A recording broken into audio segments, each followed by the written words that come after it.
untuk menunjukkan bahawa saya membawa suara akar umbi yang keresahan.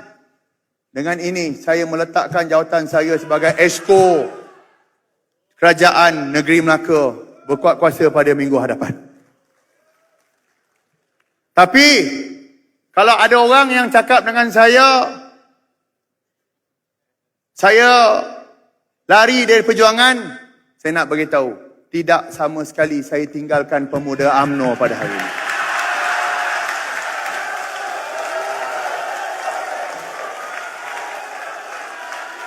Bagi saya, jawatan dalam kerajaan tidak penting, tetapi apa yang lebih penting, maruah, prinsip dan suara kaum umbi ini.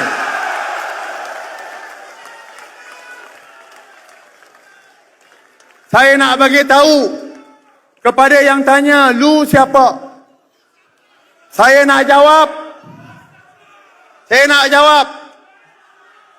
Gua ada maruah, lu ada maruah ke tidak?